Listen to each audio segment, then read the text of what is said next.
Coach Dino Babers. Coach will start with a brief opening statement, and then we'll go to questions. If you have a question, please raise your hand, and we'll bring a microphone to you. Once Coach Babers is finished, we will bring up Eric Dungy, Amba Tawo, and Mo Neal. Coach, go ahead whenever you're ready. First of all, I hope everyone understands how fine of a football team Colgate is. Coach Hunt and his staff did a fabulous job. You're talking about a team that went deep into the FCS playoffs. Anytime you get a team that's ranked that high in the FCS, they're probably a lot better than the bottom half of Division I football teams. I'm not going to mention them by name, but you just look at the top 129 teams or whatever the number is and just chop off like the bottom 7, 8, or 9 because this is a fabulous football team and they're going to go extreme. They're going to do extremely well at their level and in their conference. Hats off to them. I thought that our young men, from a special team standpoint, did a good job. Obviously, we wish we wouldn't have roughed the punter on the opening drive that led to a continuation of where the defense gave up 7 points.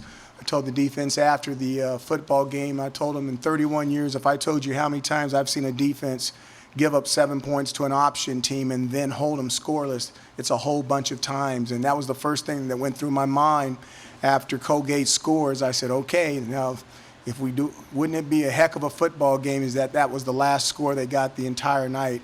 What a fabulous job Brian Ward and the defensive coaches did.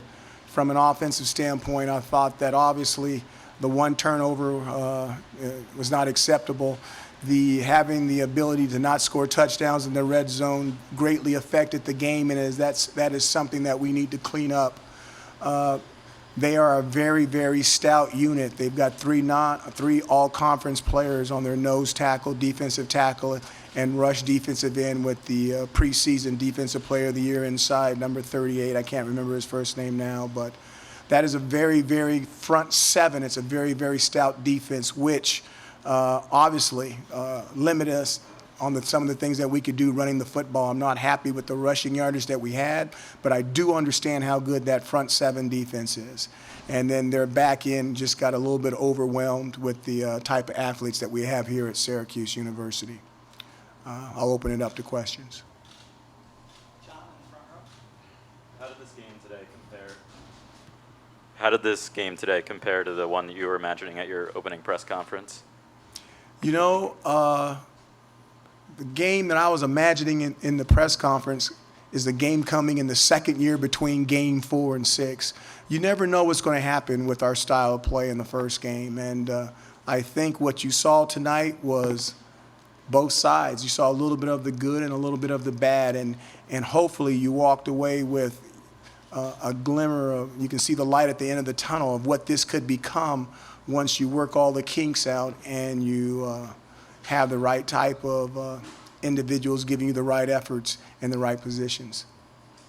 Matt, over here on the left. Dino, what do you think of how Amba played tonight? A couple tough grabs on the sideline. You know, the Amba played really well tonight, and I'm really, really excited about his grab on the sideline. There was a lot of technique involved, a lot of technique that he's worked on since he's transferred here. And you saw all of that in that one play on the sideline. And I know it wasn't a touchdown, but to me that was that was his best play of the night. And there was a ton of growth, a ton of faith, belief without evidence in that. And he exercised all that on that play. I was so proud of him. And as soon as the one ref called it in and the other ref called it out, and then the other ref said, no, no, no, he was in. And the guy said, I think he was out. And I went to replay. I already knew Amba was in. All I wanted to do is make sure he didn't bobble the ball. Once I saw that, I knew it was going to be a great play. It was really proud of him. Really proud of him on that one. Front row, Ari. How would you evaluate Eric Dungy's performance tonight, and did you anticipate him being as efficient as he was? You know, Eric did a nice job. You know, obviously the numbers are outstanding. Unfortunately, I'm a football coach, so although I love the positive, I have a tendency to lean to the negative side of it. He made some mistakes, but I would imagine if you put his opening performance against the other quarterbacks that I've had opening performances, I'd imagine it might be the best. Maybe someone do the stat numbers on it. Let me know. I'll read it tomorrow. I'll read all you guys' stuff anyway, so somebody let me know. Hey, Dino, you kind of touched on the running game. Obviously, Colgate, you said, has a great front seven and was trying to take away the run a little bit. But on your side of the ball, what can be improved to hopefully pick that up a little bit against Louisville? I think the biggest thing is it's not like the offense or the run game did something bad. Those are good coaches over at Colgate. These are playoff coaches. Our staff used to be those playoff coaches less than 2 or 3 years ago. That staff is going to be a Division I staff someday. They just decided that they were going to take away the run, which means that they were going to give up the pass. Now, coaches are hard-headed sometimes, and I've been known to have quite a hard head every once in a while myself. And I just feel that, you have to be able to keep trying to run the football. I just don't want to throw the ball every single snap, even though we might be able to. That's just not my style. So I might have been a little bit hard-headed, but I think it was just more Colgate deciding that, hey, you're not going to run the football, and if your quarterback can throw it and beat us, then you can beat us. So. Dan on the right. Coach, how would you assess kind of going off of that? Mo Neal obviously had that big run, just what you took away from this initial game for him? I thought all the backs left some, as we would say, some meat on the bone. And there's good and there's bad. Most college football teams grow the most between their first and second game. It never changes. We finally got a chance to hit somebody else. I talked to the team in the locker room. Now we need to come in tomorrow and look at the tape unselfishly. And we got to look through somebody else's glasses. You can't look through your glasses saying you did a fabulous job, that you had a fantastic article. I don't know why it didn't go on the front page. It can't be your eyes. It has to be someone else's eyes telling you that you were right or wrong. And if we can drop the E in ego, if we can drop the E so we can just G-O and get going and getting this place better and making everybody else better, we're going to have a chance. So I know those guys tomorrow are going to come into the film room ready to go. And I think that out of all the running backs, I think that they had good plays, and I think they had some bad plays.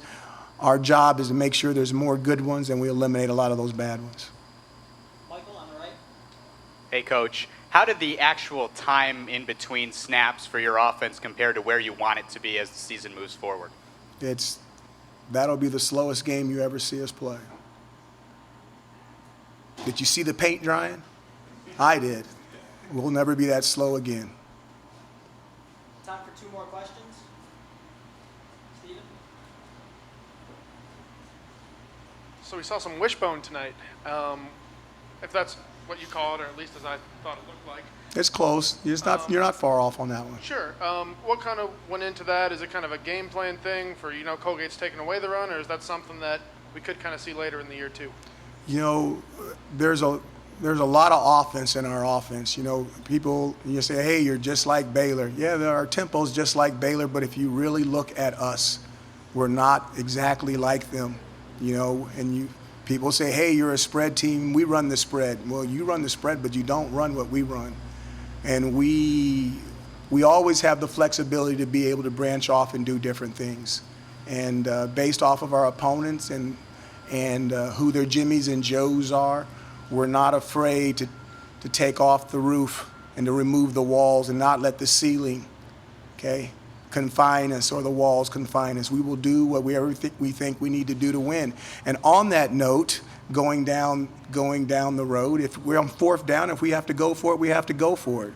And we have to score touchdowns. And we can't kick field goals all the time. And if we go for it for 4 times and we don't make it, then you guys get to be Monday morning quarterbacks and talk about how bad we are. But I'm already telling you after our first game that we're going to do those things because we're not playing to be close. We're playing to win.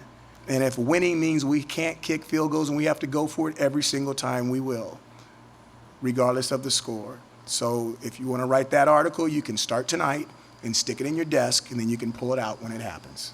Hopefully it never happens. Hopefully it stays in the desk forever. Final question for Coach. Is there something we should call it besides the wishbone? Is there a better terminology? It's just a powered eye set is all it is.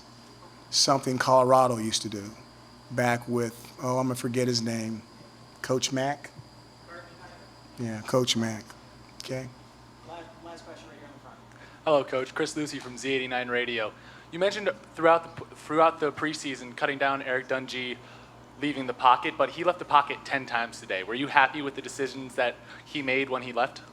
For the most part, I was. They were rushing. Sometimes they were doing they're good coaches. Sometimes they'd rush 3, sometimes they'd rush 6, sometimes they'd rush 7, all from the same look.